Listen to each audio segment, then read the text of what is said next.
the cleaving.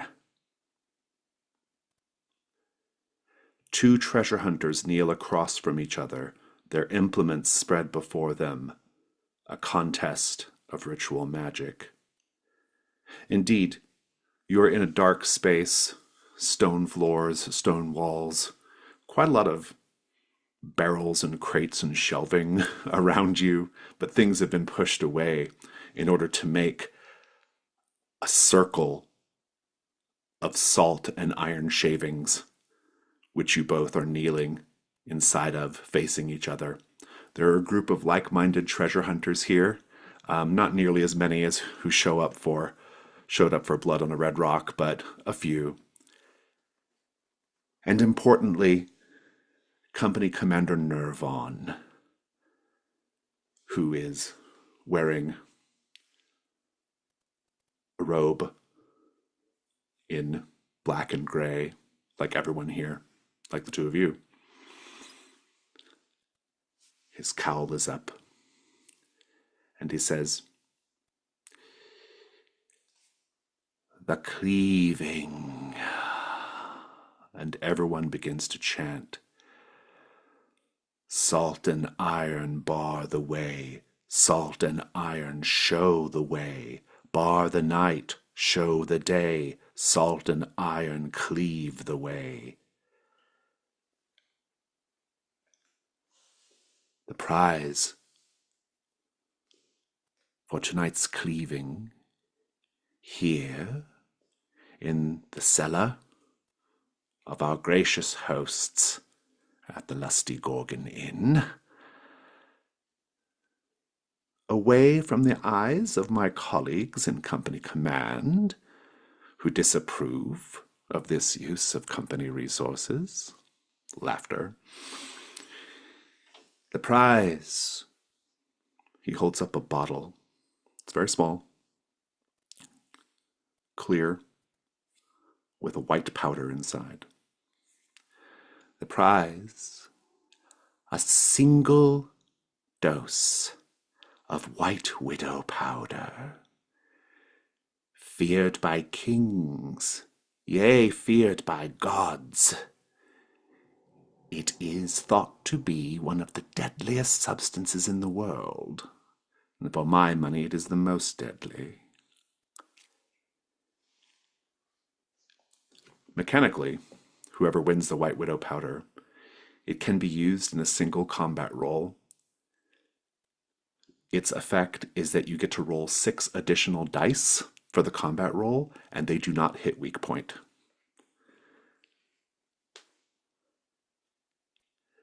The two of you are kneeling in the circle of salt and iron with your implements spread before you. The goal of this contest is to use ritual magic to either push your opponent out of the circle, cause your opponent to yield, or kill them. In the case your opponent is killed, or in the case of death, the last one standing is the one who wins.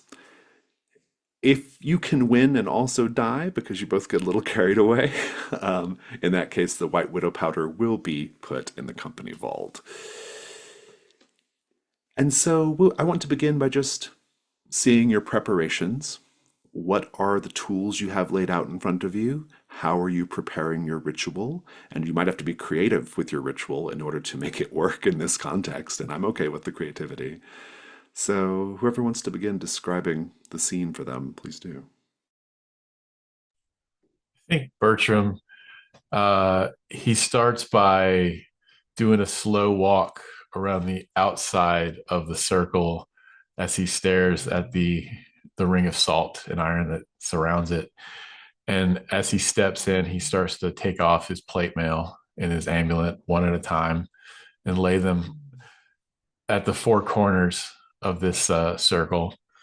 And he steps in and he takes the few iron spikes that he has left and he sticks them in the ground in 4 points around himself as he sits cross-legged, staring. Halika.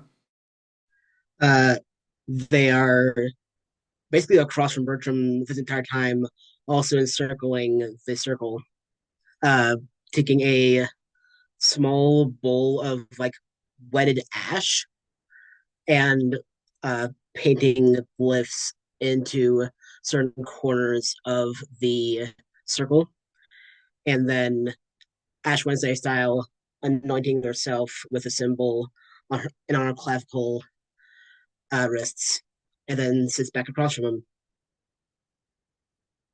Commander Nervon says, "Now then, participants, the time has come. Your symbols are drawn. Your tools are in position. The time has come. Cleave the way." Here we go to the contest roll. For folks watching the video, I'm going to read it out so that they know what's happening. The stakes here are pretty straightforward. Who wins the White Widow powder? Who wins this contest of ritual magic?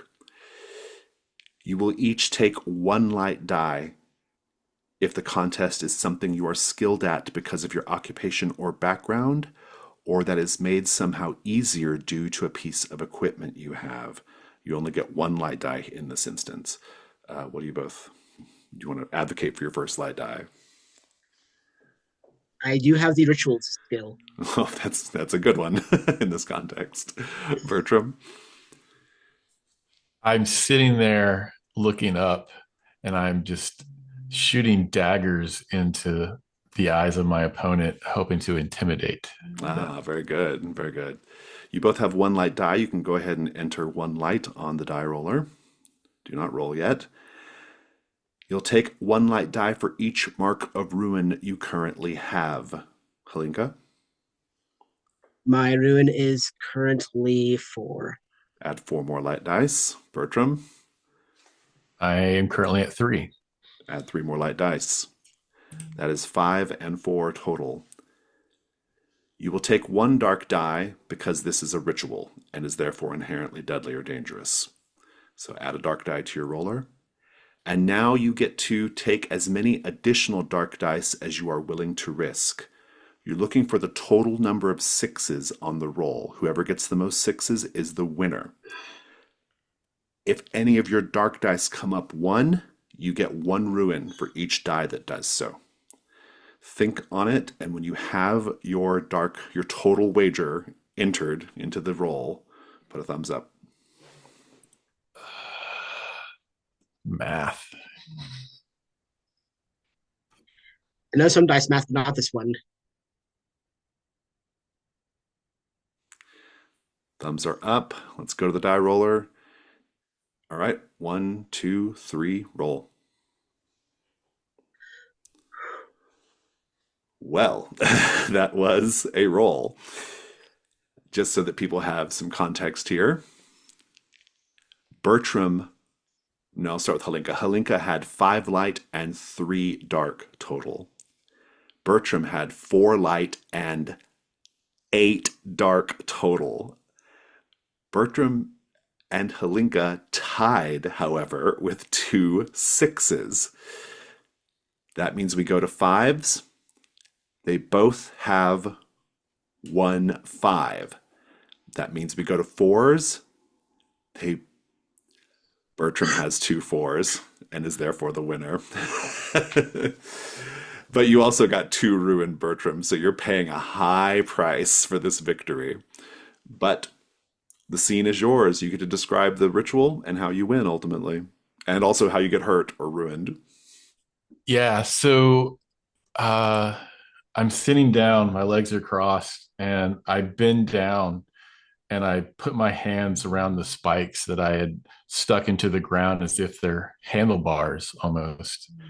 And I start to chant and moan, and I'm activating my ritual of shell. Uh, so, what the audience can see that's around me is my skin starts to twist and rupture, and you can hear like my bones groaning, and like a hard, jagged layer kind of forces itself through my skin, splintering and surrounding my entire body with like a thick, almost like shell. But it's not like a turtle shell or a seashell. It's more of a stone rock uh, sheathing around me. And I'm able to stand up. And as I stand up, like all the rocks that are in the ground kind of join forces with me. And I am able to like kind of pick up the whole earth. And since I had this time and I had these spikes in the ground, I'm almost able to just like wrap up my, sorry, wrap up my opponent in the earth and drag him around and like subdue him that way until um, there's a tap out basically. Halinka,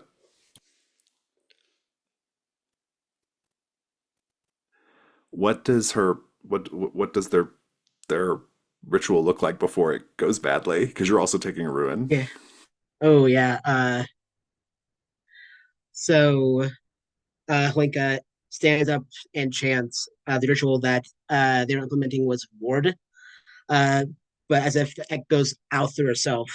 So there's this burst of golden light out towards the places, the area of the circle, uh, and Bertram is like kind of being forced back, but the spikes are pinning him down until Kalinka is wrapped up and kind of like tap puts her hand on the edge, like fingertips like, across the edge of the line, and we see that she is like scraped up and like bloodied by this by all this rock.